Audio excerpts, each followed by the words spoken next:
Почитувани гледачи, добар ден и добре дојдовте во уште една работна, но релаксирана работна сабота на телевизија 24 вести. Убав ден, навистина интересни гости во студиото, верувам дека ќе го задржиме вашето внимание пред ТВ екраните.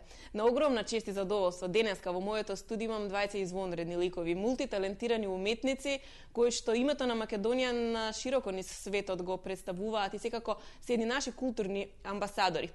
Огромна чест и задоволство уште еднаш ќе кажам извонредните Симеон Мони Дамевски, актер, продуцент, кастинг директор, од наскоро и водител и секако джез музичарот на секаде познат Владимир Василевски Четкар. Добар ден и добре дојдовте.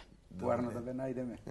Навистина, како што напоменав, извонредни гости, чест ми е да бидете тука. Двајцата го имате на долго и широко прошетано светот, живеено Мони во Америка, Владче се уште е таму со куферите натаму наваму, како вели представата на Мони ни ваму ни таму, меѓутоа денеска сте и двајцата во моето студио и мои гости. Како се чувствувате овдека?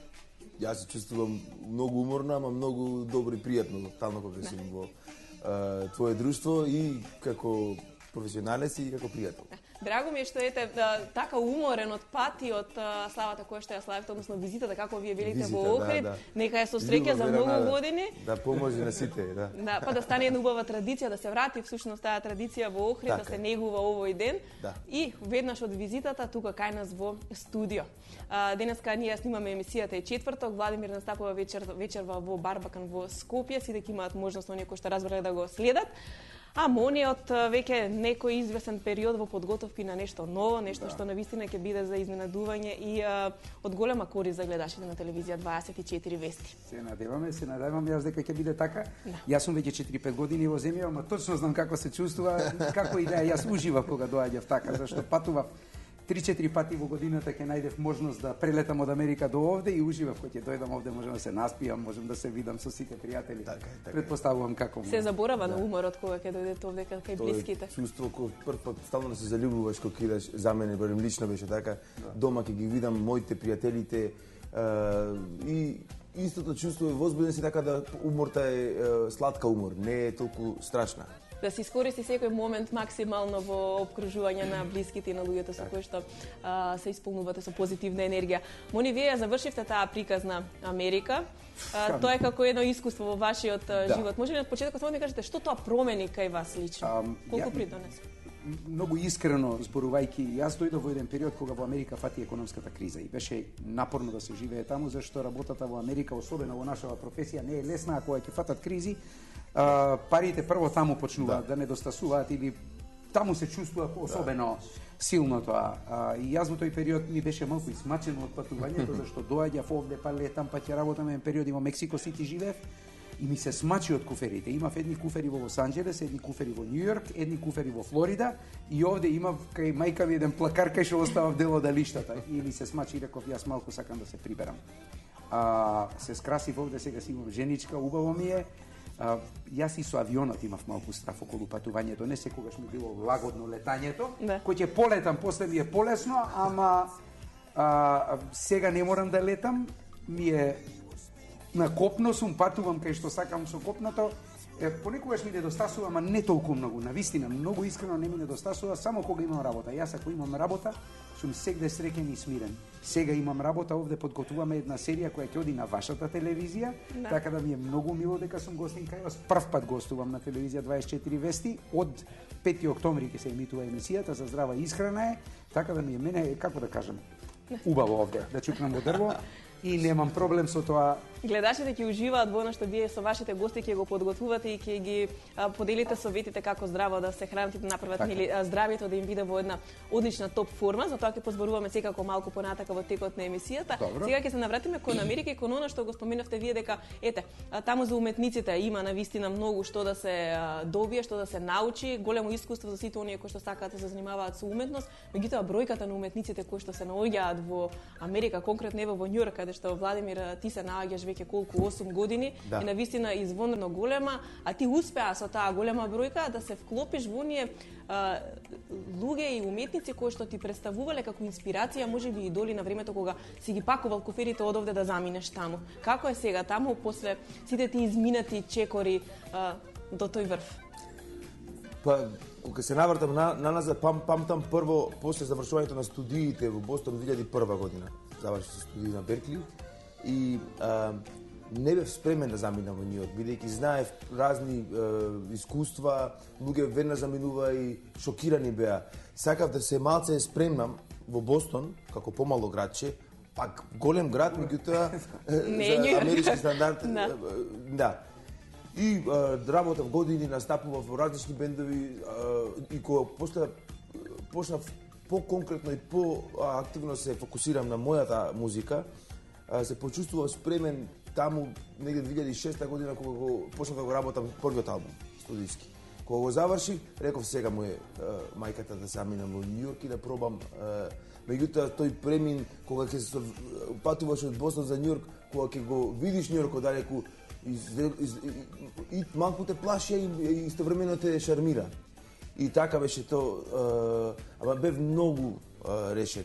Тука можам да се заблагодарам на така што ме створиле и мајка ми, татко ми таков пример што ми дале да сум голем борец. Јас никој па не се откажувам, никаков, па дури за емисијава се бајле да последувам. Толку уморено сепак овдека, да. Нема никогаш да ти го заборавам. Меѓутоа, првото искуство беше прекрасно, бидејќи од толку многу не, конечно да бив да настапам во некои култни клубови во Њујорк, како Иридиум, како Брод, како Blue Note. И повеќе, сега наскоро во BB King, во Times Square, многу добар клуб, истата фамилија на тие Blue Note клубови. И потоа пак да ме викнат, пак и ми се ги отворија многу врати во аспект на настапи. Во Вашингтон, во Бостон. Јас живеев во Бостон години, а не добив настапи таму на тие места кои ги посакував, дури од кога заминав во Њујорк ги добив. Да. И интересантно е тоа како многу градови се зависни од имиџот на Њујорк. И тоа е, ето, нормално имав и среќа, бидејќи ме приметија, меѓутоа многу работа. И работав. Многу работа и труд и секако успехот е неизбежен. Имавте ли можност таму ли се запознавте, таму се сретнавте? Јас Охрид се запознавме. Брат со некои пријатели, да домотна култура во една кафејана или не знам, јас мислам дека со брат ти се запознав и со тебе, ама не можам до крај да се во Охрид сигурно се запознаевме, да. Охрид. 4-5 години. 4-5 години. Да. Да, значи во Америка немавте толку можности, да. Јас се повлеков од Америка, кога дојде во Њујорк, јас веќе бев вратен. Толку голем град, многу. 8 години во Њујорк и 8 години во вратен. 8 години во Њујорк, а пред тоа 11 во Бостон. Да. Јас сум, ние практично веројатно истиот период или ист период на време сме поминале во Америка, со тоа што јас живеев се пресели во Њујорк од Њујорк 1999 година, да речеме, на кај Лос Анџелес отидов, па во Флорида, Мексико Сити и така натаму и веќе не бев во Њујорк во тој период. Заминавте како актер, овдека дипломиран на факултетот за драмски уметности. Почувствувате дека нешто недостасува во вашата кариера како актер и Јас бев асистент на факултетот за драмски уметности и заминав од две причини. Прво, почувствував игра во представа на Васил Христов Вуси, кој што е еден од нашите најдобри режисери филмски, не е веќе млада генерација, и тоа е средна генерација, тој живее овде. Посакувам со него да поработиме, ама работев повторно да работевме предминатата година една реклама која поприлично убаво помина на телевизија. Меѓутоа, работев една представа и забележав дека на репризата, значи представата прва по премиерата, не можев да ги добијам истите емоции како што ги имав на премиерата и на истите места, истите работи не ми се случува и сватив дека ми недостасуваат одредени компоненти кои што се прашање на техника актерска, која што се учи во училиште, ми недостанува. Сватив дека ми фалат тие компоненти и реков ја морам да го откријам ова. Како е, што е, за да можам тоа да го правам, кога сакам, каде сакам, да го давам истиот резултат, да го добивам со леснотија и да не зависам од некакви надворешни фактори кои ќе ме изненадуваат на сцена. И второ бев асистент. Кога отидов во Америка, отидов од тие причини. Директорот на тогашниот, немаше амбасада тогаш, Американски културен центар, ми рече, јас ќе ти обезбедам виза, зашто не одиш на постдипломски студии. И така тргна целата работа. Конкурирав, ме прими мојот професор кој што морав да работам како келнер за да можам да заработам парички, да можам да си платам картата, значи не ми го финансираше тоа никој. И кога отидов ми рече, ќе те примам, почека една година, оди назад во Скопје, ја ќе ти обезбедам стипендија. Ама разбрав во меѓувреме дека тоа е таа техника што ми треба, значи техника од која се излезени некои од најголемите амерички глумци. Отидов по тоа и планот ми беше кога ќе завршам постдипломски да се вратам у Скопје за да можам на моите студенти да им го пренесам, зашто знаев дека тоа фали и на нашиот факултет. Таму кога отидов, кога го видов Њујорк, јас се влюбив во Њујорк прво. Како дете секогаш ми било здодевно и никогаш не сум ги сакал неделите во Скопје. Ке излезе се досадно ми беше на улица, никој нема. Кога видов дека Њујорк пулсира 24 сата на ден, реков ова е за мене град. Недела најубав ден. Да. И второ, техниката што ја добив од господинот Еспер, на кој што му должам многу за тоа, беше техника која што ми овозможи да го добивам тоа што сакам и што ми фалеше. И ми се врати љубовта кон актерството, зашто веќе не бев ефект, бев причинител, можам кога сакам, со кого сакам, секаде да работам, што сакам и стално знам дека може да го добиам истиот резултат. Реков, не, ми се оди да предавам сега на факултет, ќе останам у Њујорк. И така решив да пробам. Која е вашата најзначајна улога која што сте оствариле и еден од најзначајните актери можеби со кого рамо до рамо сте застанале? Од актерите сум играл со Майкл Џей Фокс. Играв и Едвард Херман во филм на Вуди Ален. Тоа ми е, ама тоа е мала улога, не е најзначајна, тоа е најзначајниот, да кажам, најголемиот проект на кој што сум работел. Работев во Предождот, кој што е пак по своите успеси поголем од сите овие што ги спомнувам. Меѓутоа, најзначајната улога што ја имам одиграно, веројатно е улогата која ја играв во постдипломските студии во професионалниот театар, кој што беше прикачен до театарот на до факултетот кај што учев во Нью Џерси, а имам играно и на Бродвеј, играв со Тони Рендал во неговиот театар, играв една приправник бев во тој период во Националниот актерски театар во Њујорк. Тоа е првиот и можеби единствен театар репертоарски кој што постоеше еден период, требаше да играм со Џорџ Си Скот, ама се повлеков зашто не беше доволно голема улогата, не мислев дека треба да го правам тоа, се фатив со кастинзи и со други работи во тој период. Како и да е, игра во една представа која беше пишувана од еден американски автор, Денови од нашиот живот се викаше, играв вујко на децата што беа главните улоги во представата. Тоа ми е како да кажам, големо остварување. Сум играл во поголеми улоги, ама тоа за мене беше најголемо задоволство, зашто можеш да го реализираш актерскиот капацитет и знаеш дека си постигнал, ако не 100, ама 98% од тоа што можеш да го постигнеш. И секако онаа техника која што рековте дека сте ја научили, дека сте ја совладале, а недостасувал овде кај нас на катедрата, можеби меѓу нашите актери, недостасували ден денес се уште? Ден денеска нема тоа. Едно од, и по моје мислење, едно од најголемите слабости на нашиот, како да кажам, театар, филм и така натаму е недостатокот на таква техника која е, значи не е нешто што јас сум го скрпил затоа што сум читал овде и овде и овде или мој.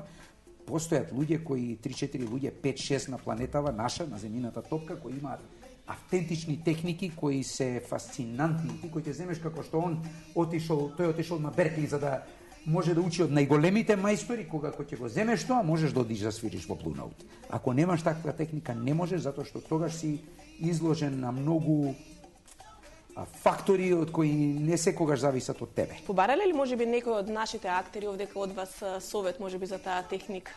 Или суетата е многу голема? Не мислам дека е прашање на суета, мислам дека е човек кога не може да излезе да се мери со кошаркарите од НБА лигата, мисли дека може да игра со кошаркарите од НБА лигата. Кога ќе излезе на теренот со нив, гледа дека нема појма и дека нешто е потполно поинакво тоа што го прават. Мора да тренира претходно. Тој тренинг што го имаат они, мора да го помине за да знае што е потребно за тоа да го постигнеш. А тоа е тоа што зборува они, ќе ти каже повеќе за тоа колку спие или колку не спие навечер за да може да свири у Blue Note. Колку часови се поминуваат свирејќи, вежбајќи, еве кога сме веќе кај тренингот и кај праксата која што е потребна за да се застане рамо до рамо до сите оние, како ти велиш, инспиративни ликови и твои идоли?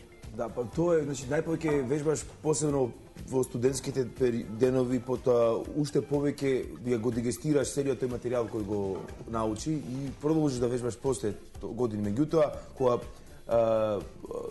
ќе постигнеш едно ниво кое е доволно квалитетно да застанеш на било која сцена и зашто јас најголемиот стрес кој се го имал во животот кога сум требало да свирам веднаш после некои идоли кои сум ги слушал како дете уште, како Crusaders, како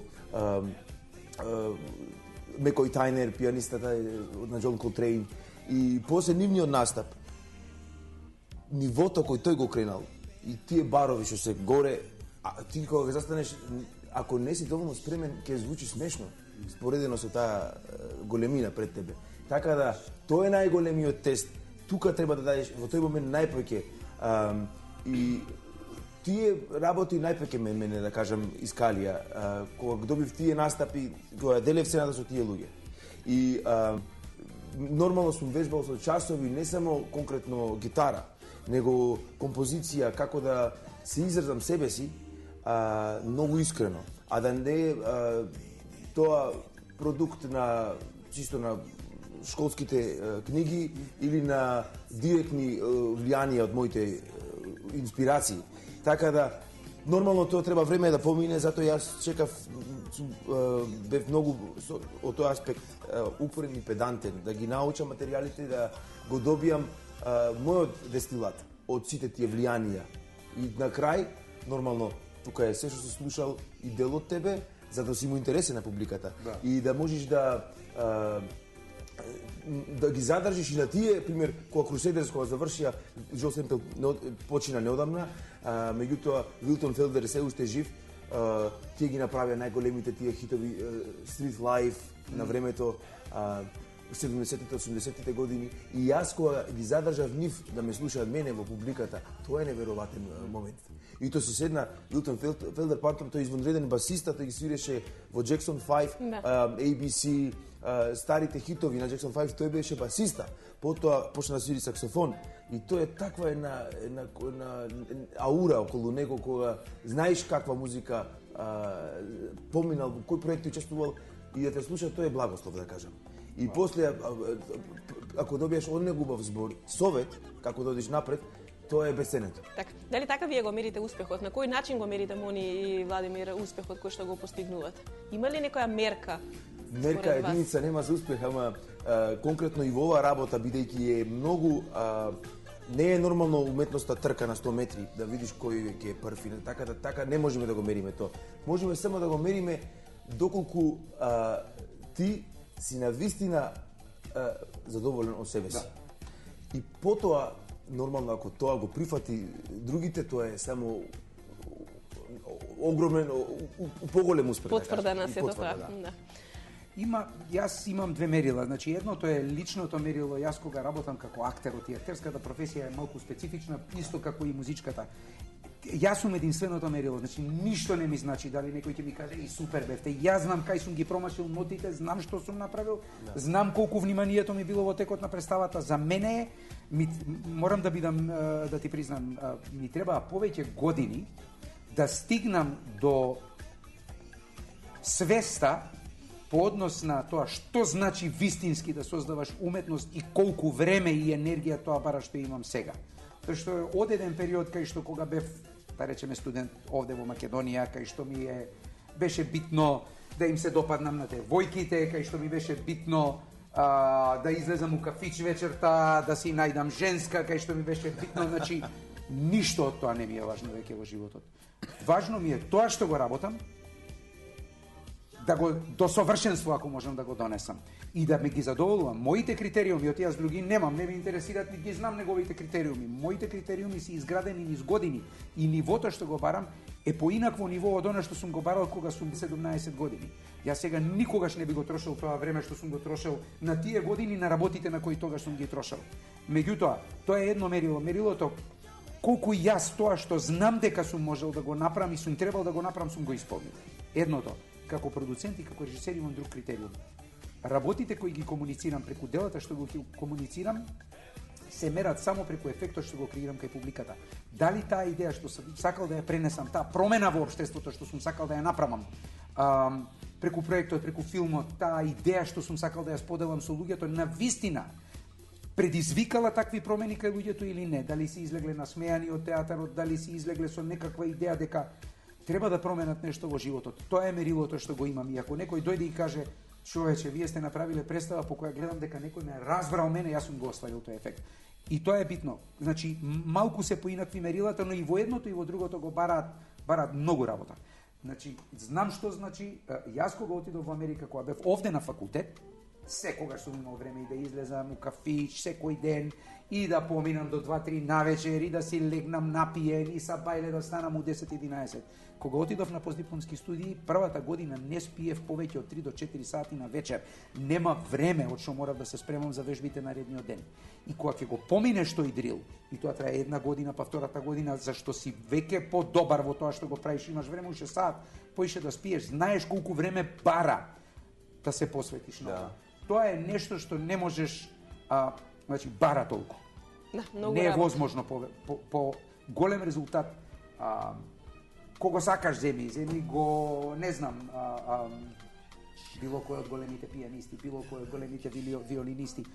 Таа техника која ќе ти овозможи да го најдеш својот глас, да не личиш на никој, да можеш да се изразиш, сите да кажат, вау, каков звук, кој што е твојот звук на твојата природена емоција, тоа бара неверојатно совршенство или вежбање, крв по прстите, како се викаше флешбек или како се викаше филмов со играчите? Со Тапанарот, овој сега лани освои Оскар, преклани. Не знам.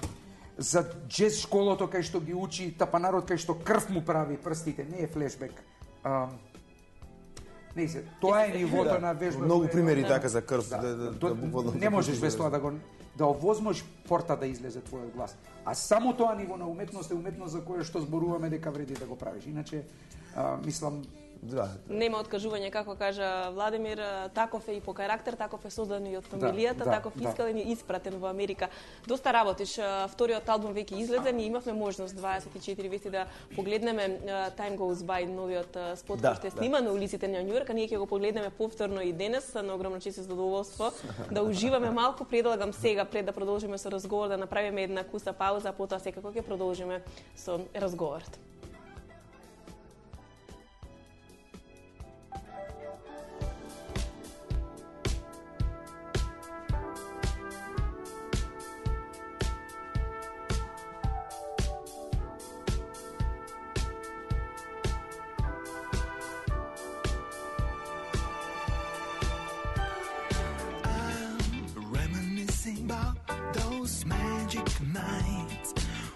Lights and music that felt so nice. Yeah, living for the moment, never worrying how. Reminiscing about those summer days, sunshine all around us and happy faces.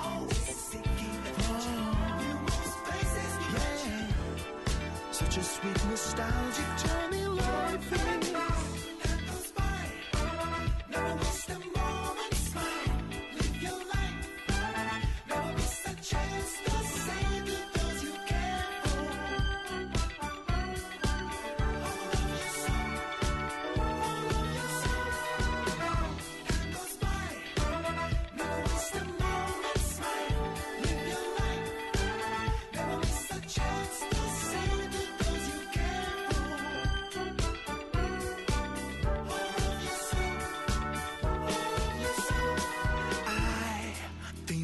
Those white, cold winter days, family and friends in a cozy place.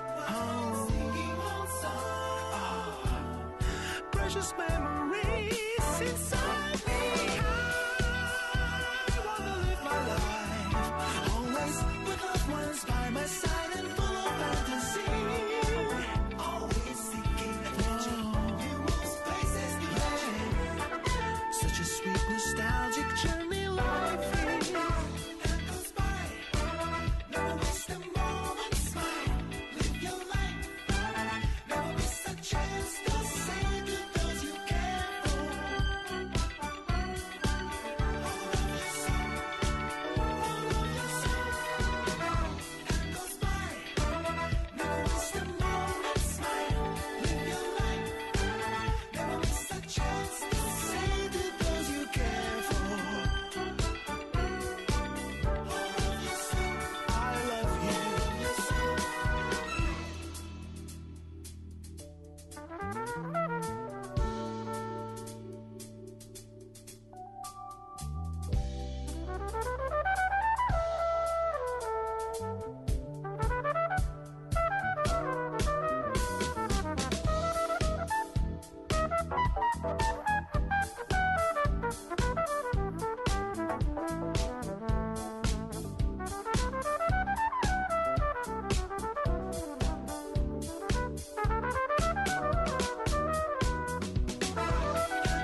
Велат дека животот е она што ни се случува додека сме зафатени со правење планови.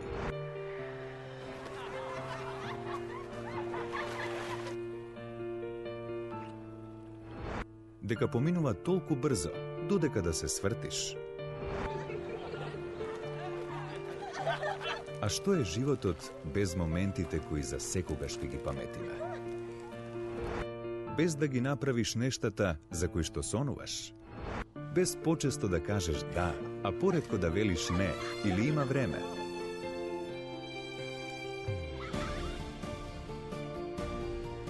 Без да го живееш токму онака како што ти сакаш. Ова е твој живот. Живеј го исполнето секој ден и знај дека секогаш има на кого да се подпреш. Стопанска банка, на ваша страна. Според остварените резултати за 2014 година, Телекабел е 29-та фирма по успешност во Македонија. 18 години достигнувања. 18 години со вас. Почитувани корисници, ви благодариме на довербата. Струмка и јас. Шо да ти расправам? Струмка. Традиционално освежување.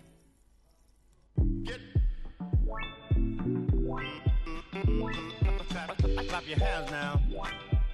Clap your hands now. Clap your hands now. Go ahead and clap your hands now. Clap. The story of my life is not in a book. Ексклузивно отворање на 34-тиот Скопски джез фестивал.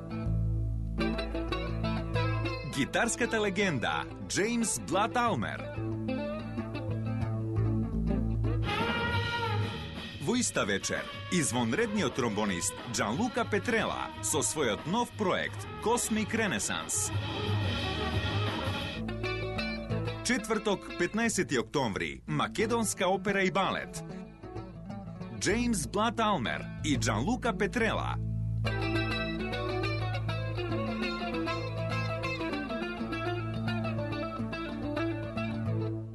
Фантастична наградна игра со Елит кафе до многу награди и пари. Купи го твоето омилено Елит, погледни во внатрешноста и можеш да освоиш многу награди и 10 пати по неверојатни 100.000 денари. Среќен добитник на нови 100.000 денари е Валентин Талевски од Битола. И па на здравје кафе со Елит кафе. Акција Бујото Есенцијале, само во салонот на МТАС Футуро, кој на дизајнирано бујото за само 2199 евра. Во цената се вклучени медијапански фронтови по ваша желба, лакирани или пластифицирани, работна површина изработена од цврт композитен материјал со излиен садопер, чешма, фиоки и врати со меко затворање, вградлив фрижидер, замрзнувач, вградлива фурна, вградлива грејна плоча, искриен аспиратор Фабер. И тоа не е се. На секоја кујна добивате 2 години гаранција. Кај нас вашите пари имаат најголема вредност. Ве очекуваме во нашиот салон на улица Даме Груев број 3, зад Републичкото собрание во центарот на Скопје. Најдоброто од Македонија.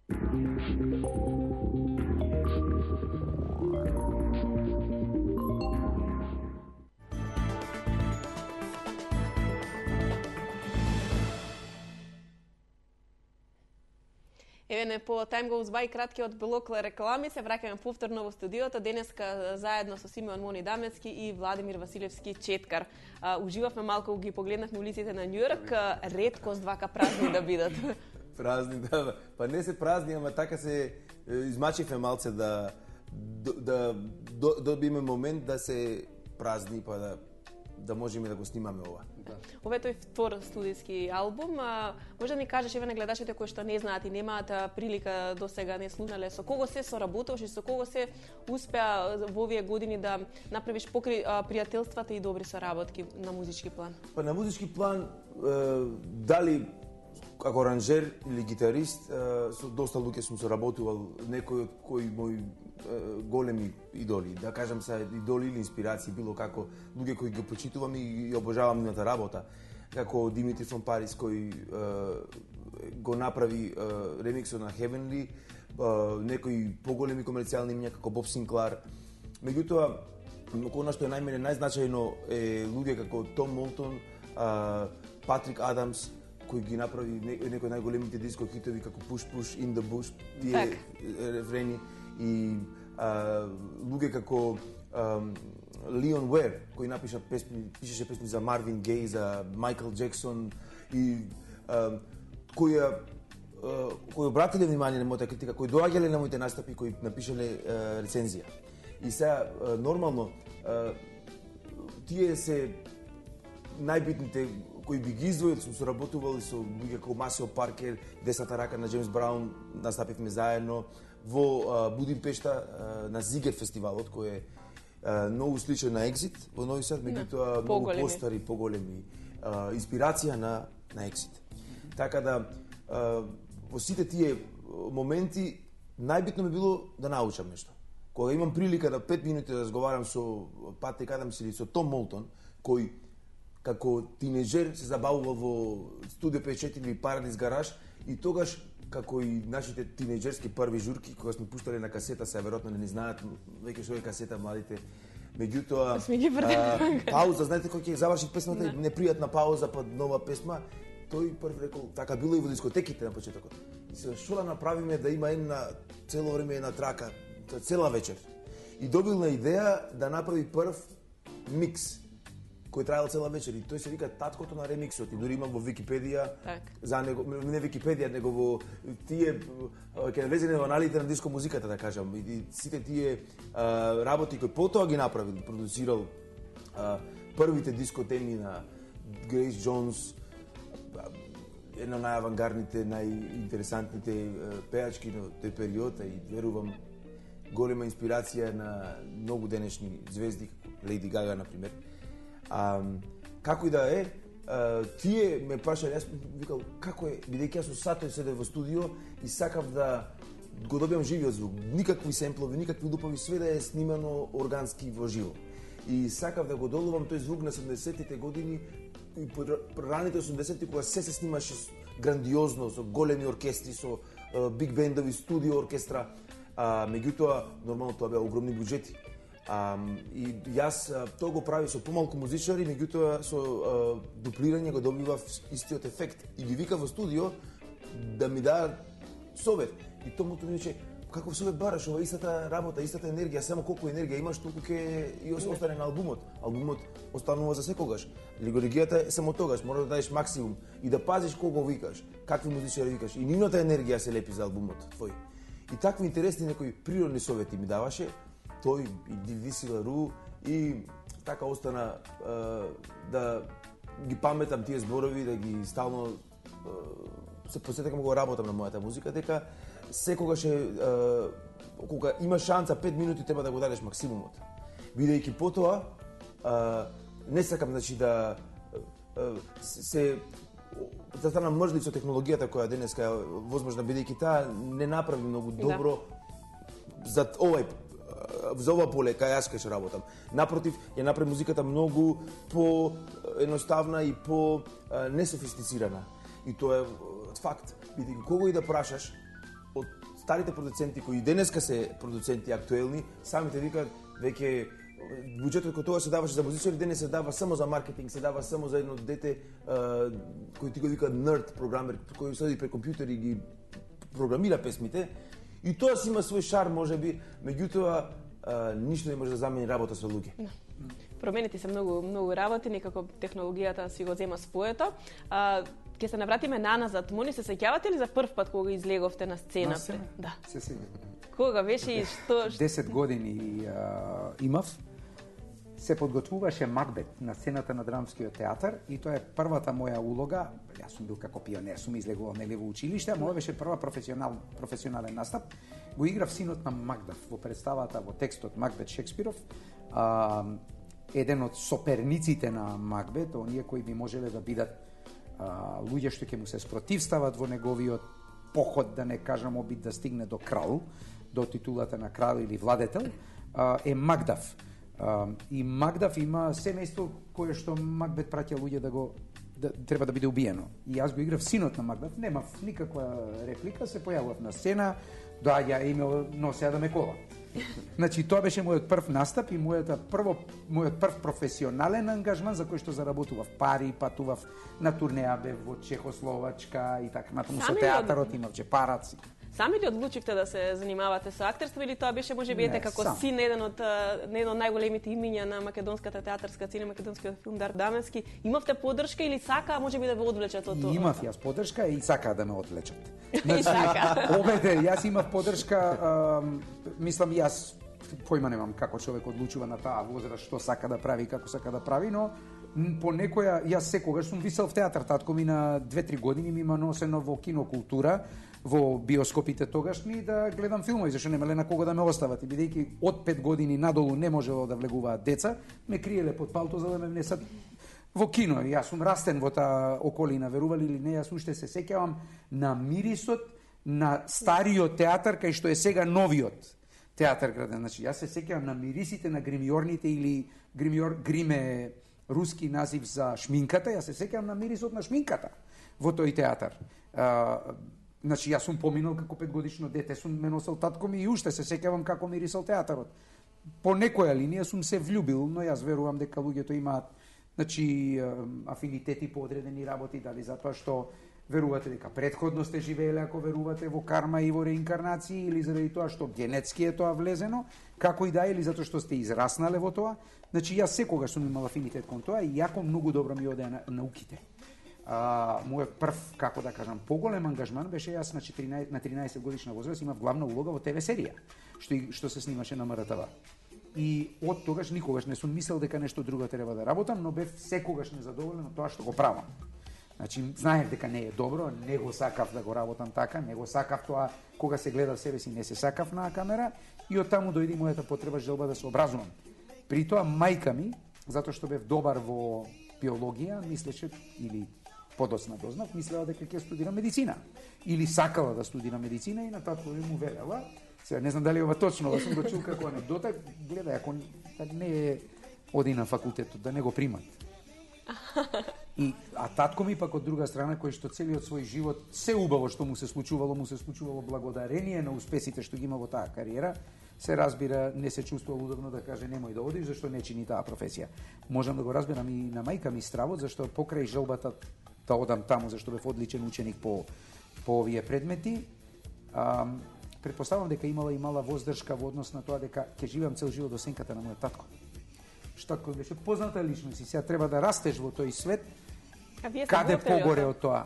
А вие стравувавте ли од тоа дека ќе треба да се борите со својот? Тоа беше чудно, не знам дали е чудно или е вообичаено или е невообичаено, јас никогаш не сум ја чувствувал сенката на мојот татко. Прво, тоа што бев син на Дарко Даменски, секогаш ми ги отвораше вратите. Кај год да се појавам, ако имаше аудиции, прво мене ќе ме видат, затоа што претпоставува дека генетски веројатно сум поталентирана. Второ, значи вратите ми биле отворени, јас играв пред да се станам асистент на факултетот за драмски уметности, можев да се вработам кога сакам во театар.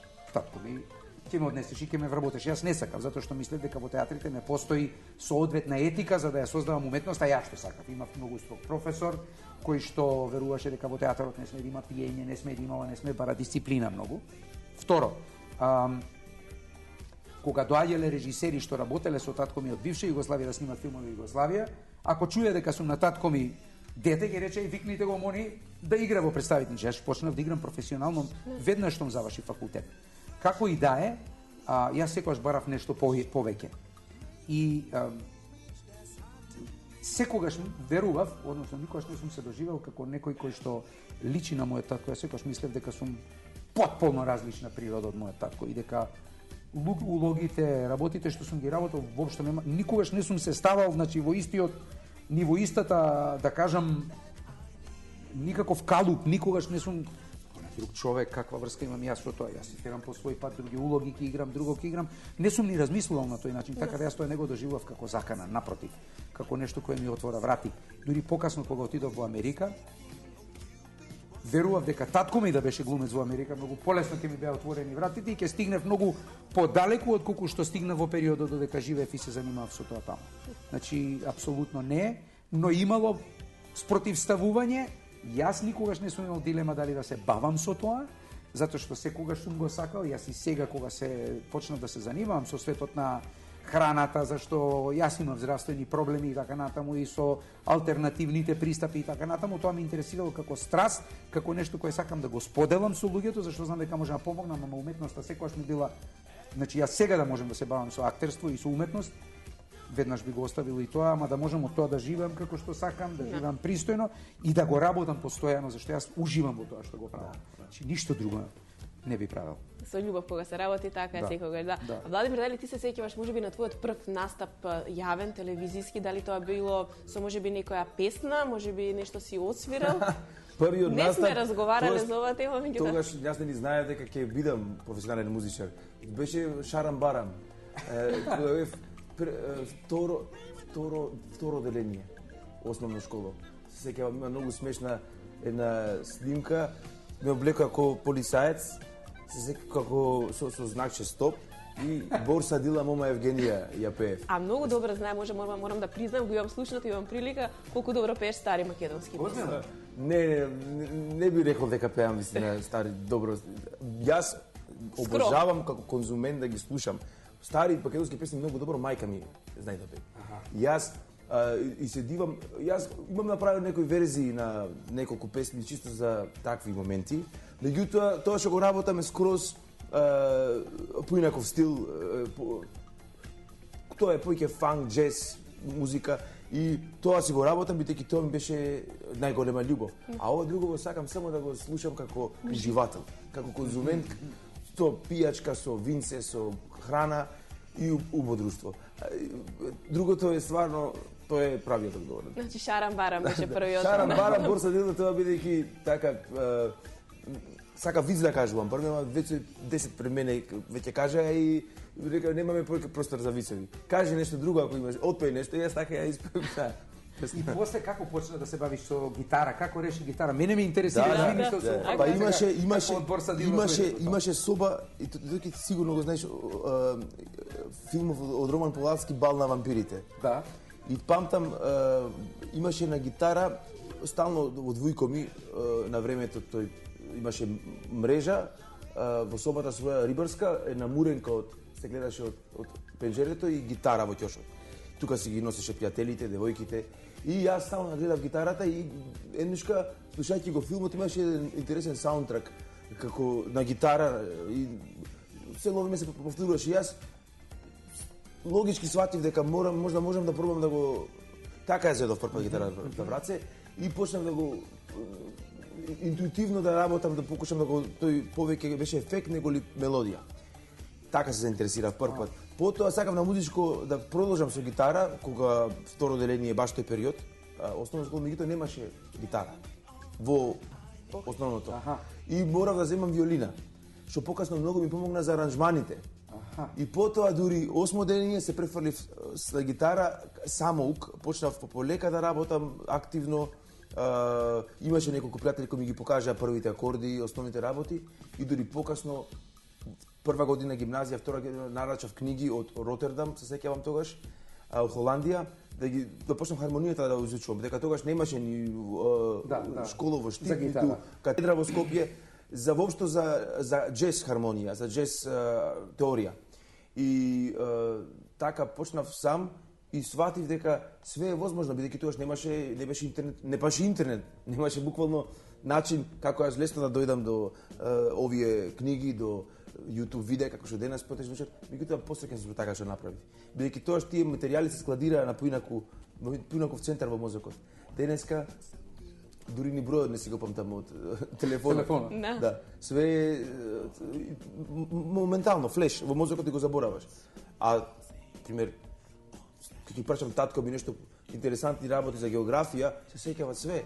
А денес треба здраво за готово, стално можам да проверам кој е главен град на Перу или било како. Не морам да го паметам. Да, инаку една друга страст која што е кај тебе, веројатно доколку не би бил музичар и не си се занимавал со джез музика, дали тоа би било историјата и љубовта кон историјата? Па да, јас обожавам историја, археологија, уште како мал памтам Паско Кузман, Владо Маленков, покоен, Бог да го прости, тој бе стално во Завод за заштита на споменици. Јас бев прво инспириран од Индијана Джонс, кога гледав филмот и мислев дека тоа е археологија. Абе археологија не е тоа, вика јас 90% ќе читаш само книги и ќе седиш во библиотека. Меѓутоа, јас нормално Охрид беше убаво место за такви авантури, да се шеташ по ранохристијанските базилики, античкиот Татар, тогаш не беше уште ни дооткријан. И стално си фантазирав. Покасно, кога заминав веќе како музичар, продолжив да собирам книги, има многу убави книги од тој период. Имаше една прекрасна книжара која за жал затворија во Бостон. И таму најдов многу убави книги за класична античкиот свет и митологија, и тоа до ден денес ми е сатисфакција и страст и многу пати инспирација за разни теми во музиката. Веројатно што ме сакаш историјата, сакаш да го истражуваш и семејното стебло, стеблото на фамилијата Четкар. Василевски сте, меѓутоа ретко кој ве знае како Василевски, повеќето ве знаат како фамилија Четкар. Деда ми го промена Васил името, презимето, така, бидејќи бил Васил, сакал и Василевски да сме. Така, меѓутоа претходно бил Гроздан, а фактички правите презимиња се стварале со тоа како ти со се работаш и занимаваш. Така да како четкар и како татко ми работи, четки производство, рачна работа и тоа занает. И се уште тоа го работат? Се уште го работат тоа, да јас знам четки да работам, и брат ми, и стриком ми друг Климе, и ако тој угостител познат во Охрид. За било каква потреба, например, од сликање, пример на Вангел Наумовски, сликар така го паметите, дедо ми четките му ги правил од влакна од уво на крава. А конкретно на четки за изградба, за појасување, за оние големи четки што ги чистат улиците, за рибање, да, тие што се стотици врсти на читки. Од така да тоа е интересантен занает, пошто Охрид не бил познат само по цркви, како што викат колку цркви денови на годината, колку цркви, неколку многу занаети. Кожари, филиграмство, исто што се поврзани веќе и со повеќе со уметност отколку занает. Меѓутоа татко ми сака да се гледа себе си како уметник, бидејќи со толку љубов ги работел четките и прави многу убави природно влакно со иницијали, и му сум давал четки на Џорџ Бенсон, на кого не, председатели, амбасадори, со тој кога сме прилика да настапувам, и татко ми, ако го бенлисат и тој човекот, и направи четка со иницијали. Одлично.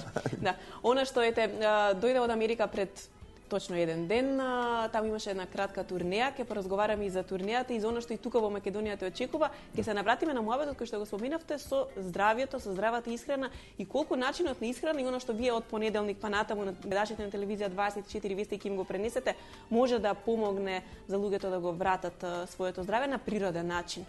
Јас сум многу внимателен кога давам такви, прво не сум лекар, кога давам здравјето, обично се поврзува со медицината.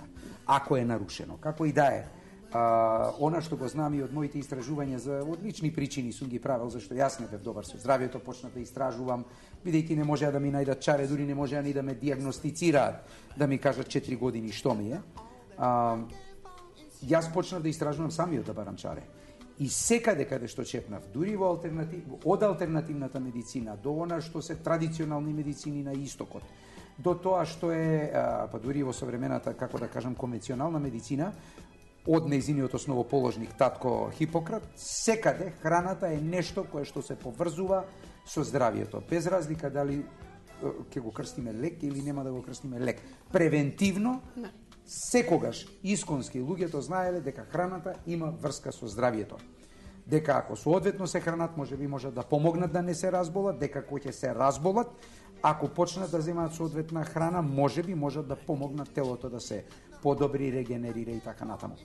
Во западната конвенционална медицина, значи традиционалната кинеска медицина, од билки до печурки до илјадници години наназад е запишувано што какво влијание има на телото, и таа денеска во нивните медицински установи во болниците се користи паралелно со конвенционалната западна медицина. Онаа што ја викаме западна медицина. Во ајурведата, вие кога одите, ајурведата која се смета некогаш и десетина илјади години стара, тоа е во Индија се користи нивната филозофија за животот, науката за животот. Ајурведското лечење секогаш оди, значи ти имате етерични масла, имаат билки што ги дават за одредени болести и одредена исхрана која оди со болестите. Тие тоа го го запишувале со илјадници години наназад, не го заборавале. И кај нас дури имате истражувачи, изгубени се традиционално, запишувачи, некој ми го кажа пред некоја година, некој од нашите познати просветители пишувале рецепти што се користело за што, кои билки, кои чаеви, кои јадење и така натаму. И ден денес да знаеме, лукот го намалува притисокот, Макдоналдсот го намалува притисокот, значи храната знаеме дека има влијание врз човековото здравје и врз одредени феномени или болести или како сакате крстете ги. Па ако сакате, значи и од Хипократ вели храната може да биде лек и лекот треба да биде храна и храната треба да биде лек. Значи тоа дека сега помалку се изучува на медицинските училишта прехраната и исхраната еден недостаток што го имаат наставните програми заради обемот на материјалот што го изучуваат. Но затоа кај нас имаме сега факултет за нутриционизам. Како и да е, фактот дека храната има некаква врска со здравјето, дури и во западната медицина, е подеднакво стар како фактот дека микроби некакви или мали миниатурни организми ги предизвикуваат болестите. Имено во Франција, во истиот период кога Пастер се појавува со неговата теорија дека причина на сите болести се микроорганизми, во истиот период двајца други гении живеат паралелно со него во Франција и се обидуваат своите теории да ги докажат. Тоа се Бешам и Бернар. Да не ве замарам со имињата. Значи, тие тврдат, едниот од нив тврди дека Пастер тврди дека го болестите ги предизвикуваат микроорганизми кои влегуваат однадвор и го разболуваат организмот. Бернард тврди дека болестите ги предизвикува нарушениот баланс на тие течности во телото кои ја обкружуваат и ја снабдуваат клетката со потребните материи, а Бешамп тврди дека постојат микроорганизми во телото кои не се штетни, ама се плеоморфни, односно менуваат форма, која ќе се наруши тај баланс надворешен околу клетката и ќе станат токсини, недостаток на одредени материи и така натаму, тогаш овие микроорганизми кои живеат внатре ја менуваат формата и стануваат предизвикувачи на болести. Значи стануваат патогени или предизвикуваат болка или болест. Значи сите овие три теории во исто време постојат. Победува Пастер кој што бил нај-пиар, имал моќ, пријатели кои неговата теорија протеживеле. Западната медицина главно се базира на овие работи, меѓутоа се повеќе и повеќе и во западната медицина провејуваат овие теории преку алтернативата и почнуваат кога имате запушени крвни садови, веќе и лекарот за крвни болести ќе ви каже немој да јадеш мрсна, немој да јадеш многу сол. Значи храната може да биде лек. Храната може да помогне да го санирате вашето тело побрзо. Тоа се мои, јас него како стручњак, тоа се мои заклучоци по сопствените примери и по она што веќе и медицината го прифаќа. Диабетес ако имате, велат немој да јадеш шекер, јаглени хидрати да одбегнуваш и така натаму. Значи тоа се работата е како тоа знаење и сите тие искуства и од традиционалната и од западната медицина и од нутриционизмот современ да се канализираат и да се помогне да најдеме што е здраво за нас. И нашата емисија ќе се обиде да понуди одговори преку повеќе гранки. Макробиотика која е релативно нова нутриционистички пристап во исхраната од да кажам 50-тите, 40-тите години од ракот кога се појавува во Јапонија после Хирошима и Нагасаки, преку Мичио Куши која развива, значи како да помогне телата на луѓето што се озрачени или кои се модифицирани преку храна со одредена филозофија како подлога на тоа, да помогне тој баланс да се врати. Ајурведската која е постара, секи има во нашата емисија. Здрава, веганска, вегетаријанска која е популарна кај нас, сирова исхрана, па се до кетонска диета која е нови правци во исхраната западни, кај што со масти и животински протеини, а без јаглени хидрати, се помага на телото да се регенерира кој има одредени состојби. Ние ќе се обидеме на гледачите да им даеме една лепеза и од таа лепеза да може и да се изберат што нив им одговара и да се консултираат. Во еден добар формат секако ќе биде прикажано секој работен ден на телевизија 24 вести од 18 часот. Ќе гледаме, ќе уживаме, ќе научиме веројатно нешто ново. Рецепти, совети од нутриционисти, места каде може да ја купат и кај се произведува во Македонија, да знаат дали има кај нас здрави форми. Според си посакувам многу успех со новата серија и со сето она што го работите. Сабота денеска ни ваму ни таму сте на денови на комедијата во Куманово. 25, односно 24 октомври имате премиера на филмот што го продуцирав еден и навистина доста има работа. Има работа. Јас до крајот на емисијата дојдов многу брзо поминува времето со гости како вас. Владимир се врати од една турнеја од Америка каде што посети навистина голем број, односно градови каде што имаше свој настапи. Сега и македонската публика веќе е редно да ве чуе повторно. Каде ќе може додека сте тука? Па сега ќе имам настап 9 октомври во Дом на млади во Штип. тоа ќе ми е прв настап во Штип, никогаш таму не сум настапил. Ете, штипската публика нека се подготви. Да.